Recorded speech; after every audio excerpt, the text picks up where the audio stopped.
sale. No, it's not anything to do with the Steam Summer Sale that's coming in a couple weeks. We're just throwing some chairs at Windward from Tasharen Entertainment, developed on the Unity engine. You can pick it up for around $10. If you are partial to purchasing a Humble Bundle, you can also pay what you want for it.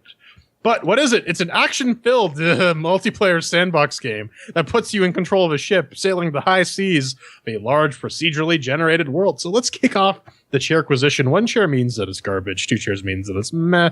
3 chairs means that it's pretty good. 4 chairs means, yar, it be the best thing ever since a lack of scurvy. We got our categories of doom as well, mixed with the working shiny sounds, controls, and fun. So let's kick this off then. Was there wind in your sails? Did Windward make with the working? I guess you could say the performance of this particular game blew me away. Bam! So, over here on the Ubuntu 1604 LTS, box of business with an 8150 powered by a 980 displayed at UHD, which I didn't even try with this game because it's an older Unity title. That's self-explanatory. How did it run? Well, out of the box with everything on Ultra, it ran at 60. That seems to be what this game does. However, Pedro might argue that a bit later. I had no complaints. I couldn't get it to crash. I was constantly alt-tabbing out of it because I was falling asleep. Well, let me just save that for the fun section. So, 4 chairs right out of the box. Yeah, the only real issue I had with it was if you start plugging and unplugging controllers, sometimes the input system will just be like, what the fuck are you doing? And just not respond to key presses. But that's not a standard. That's not anything remotely worthy of dinging a chair.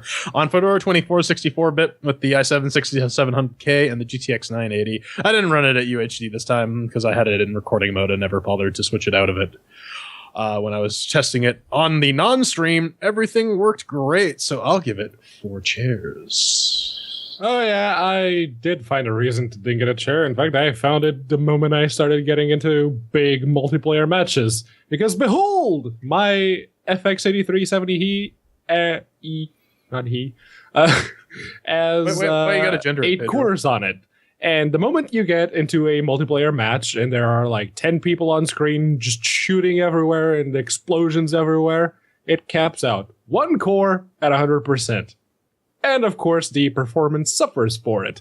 You can lower and increase the graphics all you want, even at Ultra 1080p GTX 1080. It only ever uses like 20% of the GPU. And during those times, if you open up HTOP, it's, oh, look, 1 core pegged at 100%, the other going, so what do we do? So for me, on Ubuntu 1604, Ubuntu Mate, that is, it gets 3 chairs.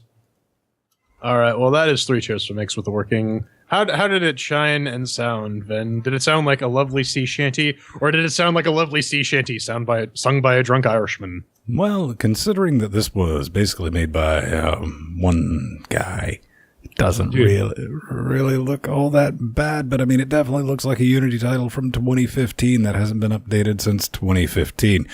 You know what you're dealing with because the, even on Ultra at 1080p, with the 28 inches of goodness provided by one of my monitors, it's a total jag fest. And that's not racist, because I'm talking about jaggies. They're everywhere. I know you can fix that if you go into the NVIDIA thing and do it outside of the game, but fuck that noise. This is 2017, son. The ships look good. A lot of time was spent on the ships. There's a lot of customizations for the ships. The water, it really likes the water because that's the only fucking thing I can tell that changes when you go from low all the way up to ultra beautiful, and everything looks the same. You have some islands, you got some things that resemble trees or blobs or a really, really wicked bad LSD trip that, kind of change in and out. As far as the sounds, the background music, sweet, mothering fuck with that background music. It'll either cause you to just zone the hell out and lose track of what you're doing, or just nope your ass straight to sleep. That's all I can say. It's kind of a weird thing. Maybe it's the game itself inducing that weird state, because there's little sea shanties and stuff like that. Say, oh, I gotta cut that off, put on some Slayer, as is tradition. So, what do I have to say about this game from 2015? It looks like it's from 2015. It's not fugly. It might remind you more of an app, which this game is an app. It's available on the NVIDIA Shield and all that business. The sounds, while not horrible, yeah, okay, you shoot something, that's really all you'd ever notice is pew, pew, pew every now and then with your cannons and your balls giggity. But, yeah, nothing to write home about. So it technically has graphics that don't completely suck, and it has sounds that are audible. With a full disclaimer, don't play this game while operating heavy machinery. So, middle of the road with 2. Yeah, I really got to agree with Ven's point on the soundtrack here. If you put on Swashbuckle's excellent album, Crew by the Dam, maybe some Under Jolly Roger by Running Wild, or Verbal Deception's Aurum Edis Paraticus, you might have a good old time listening to some lovely, lovely pirate metal while you go sail around aimlessly. Visually, it looks all right. The water looks like water. I don't really see how a game like this can improve in the visual fidelity sense, just based on the scale that you're operating on. And what you're doing, sailing around, there are definitely islands. There are definitely boats. The islands look like islands. The boats look like boats. And the cities, well, I suppose they kind of look like little townies. Everything else is pretty much fine. I got no real complaints. And, as Pedro will mention, it's a tiny game, so it looks pretty decent for what that is. It gets 3 cheers. It's a very tiny game. It takes up around 120-ish megabytes of disk space. It's a 50 megabyte or so download. It looks pretty good. It even gives you an option to disable the shinier reflections on the water to save your bitrate if you're streaming or recording. So they thought of that. It isn't until you start paying attention to what you're seeing that you notice that there are 2 or 3 different buildings in towns and like 5 different town motifs. And there are 3 kinds of trees all over the game, and they just get palette swapped and maybe tweaked around with the size. Some are bigger, some are smaller, but there's like 3 of them. Still, when it comes to visuals, it doesn't look awful at all. And as far as I'm concerned, the background music is perfect. As far as simple naval exploration style music goes, Windward nails it. 3 cheers. All right, well, that's 3 cheers for the shiny and the sounds. What about controls, Ven? Did it feel like you're steering a rudder or something Dutch rudder? Fuck this stupid monkey game and its stupid monkey-ass controls, Ben. That was really the only learning curve I was able to run across in this critter. And it's not much of one, but it does take a minute of, am I leading this thing around by its dick with using your dribble? Just, okay, then I noticed that, sail, wind energy, plus, minus with that. And it's like, control with Waz, kind of. Forward and backwards, but mostly for side to side. Everything's logically laid out. You can rebind the things. And let's face it, you're not really going to die. The only strategy in this game is to sail around in circles. So I'll talk about more about that in the fun section. Everything works, but it's just nah. You know what? Yeah, I'm just going to give it 3. You're not going to have better. I guess maybe this works with a controller. You could absolutely get away with playing with this with a controller. You can get away with playing it with touch, clearly, since it came over to a mobile board. Yeah, this is really not going to be a button masher for anyone. Yeah, I mean, if you use the keyboard, it's Waz tank controls, but with a boat. If you use your mouse, you point and click, and the ship will follow your mouse. If you use a controller, I don't fucking know, because I haven't actually tried it with a controller.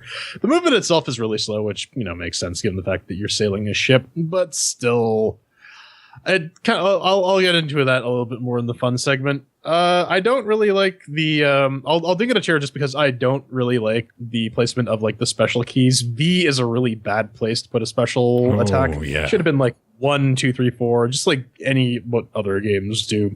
It's a little bit weird, but other than that, it gets 3. Yeah. Let's see. The keys, you can rebind everything except the movement buttons. But by default, it comes with Waz, the directional arrows, and like Jordan already mentioned, you click, and you can also move your boat around with the mouse. So it doesn't really get ding the chair for that. Steam controller, right here, there it is, also works out of the box, and the game does an alright job of switching between controller and keyboard prompts when you switch to, unless you're like Jordan and you keep plugging your controllers in and out. It also does a very good job of making every ship feel different, including, besides just the regular ships, you also get airships and zeppelins. Everything feels different. Everything has a different steering radius. Everything has a different speed. They do an alright job, and the galleon feels very heavy. So they did a really good job with that. And as far as I'm concerned, 4 chairs for controls. All right, well, that's 3 whole chairs for controls. Let's put a bow on it. Ven, did you have a rip-roaring time out at sea with your pirate buddies doing pirate stuff? Well, check this out. I know a lot of people are sitting there saying, what are you doing this? Because this game's been around almost as long as this show. We've played every incarnation of it. Unfortunately, I'm here to report hasn't really fucking changed since the first time we downloaded it. And there's quite a sordid tale behind it if you go look up some of the now deleted blog posts from the creator. Kind of interesting, but we're not getting into that business here. What is Windward? You start out as a tutorial. The tutorial, yeah, check that out, man. It's fucking useless is what it is. It gives you this rudimentary, just very rudimentary idea of how your menu system works and all. Everything else, you just got to figure out yourself. Unfortunately, there's not a lot more to figure out with this game because it's combat, and your combat, as I said, consists of sailing around in circles. That's it. You're watching Pedro's recording, brilliant recording he has going on right now. That looks fun, doesn't it? Yeah, it does. I remember watching Pedro's stream. When he did it, I was like, okay, I think I can get back into this game. Then I remember watching Jordan's stream where he started at the beginning, and I was like, what the holy fuck is this? Then I played it. What the I gotta wake back up. Because what there is there's just this massive gap between where this game starts that is wicked hella boring and where Pedro's video is right now, which genuinely looks kind of fun because later on you get towers. Apparently you get a dirigible and where you can fucking fly around. Love that idea, but that middling section right there, I just, an hour, half hour, 45 minutes, which is just what I put in on Steam. I've probably got like 6 or 7 hours in this game over the past 4 years. So, yeah, it didn't do it for me. I mean, I tried. It just boils down to, I had to give it 4 words because motivating factor. This is Fetch Quest the game. That's it, with circle combat maybe mixed in. It's not good. It's in Humble. Maybe you picked it up. Add it to your collections. All I can say, I can't give it a recommend for the long time. I know Mir enjoys it. I think maybe some online multiplayer would have changed my mind, but it just didn't happen this time. 1 share. To quote the IGN review for Pokemon Alpha Sapphire, there's just too much water. I mean, Pedro will go into the things that he enjoys about the game, and like I read through his review. From that perspective, I can kind of see where one might derive some enjoyment from this game. It's low stress, repetitive, and boring. It's just not my kind of boring. My kind of boring is Torment and Tides of Numenera, or Planescape, or Disgaea, or any one of these other little micromanagey things. And you saw this during the stream. Like, I was kind of wandering around aimlessly, taking quests, delivering commodities from one thing to another. I went into that combat simulator thing, and the whole concept of like, oh, well, you have to control the points and then clean up the ships later was boring because you sit there and you do nothing, and then you go sail to the next point and you sit there and do nothing. So I went and did the one thing that I found remotely entertaining, which was steer around in circles taking out pirate ships. And, that was pretty good. There's apparently some engaging stuff later on. There's dirigibles. Apparently there's actually dragons, but I can't be asked to get to that point. Like, I get that there is appeal to this game, but I am by far not the target market for it. So unfortunately, I gotta give it the 1. Yeah, for me, I am the one dissenting voice this time around because this is my Zen game. Not the AMD processors, just my relaxation game. It's the game I play when I just want to sail around doing menial stuff with nice ambient music playing. Windward, for me, is what No Man's Sky is for a lot of people. And just like No Man's Sky, there isn't a whole lot else to do once you've played a few hours and you bought all the ships and upgraded your equipment. And the advantage that Windward has over No Man's Sky is that it actually does have multiplayer, and it works. You can join one of the official servers, you can host your own and play with your friends. You could play co-op, you could do PvP, you can even do epic raids and try to kill a dragon. Yes, there be dragons. And the fact that I've sunk 51 hours on Steam alone into such a simple and small game should tell you everything you need to know. I really, really like Windward. If I had to pick on something for them to improve, it'd be they'd have to change like the top-down isometric camera to a more third-person style, maybe allow you to exit the ship and explore the towns on foot. But at that point, I'm basically asking them to make a better Curse of the Raven's Cry.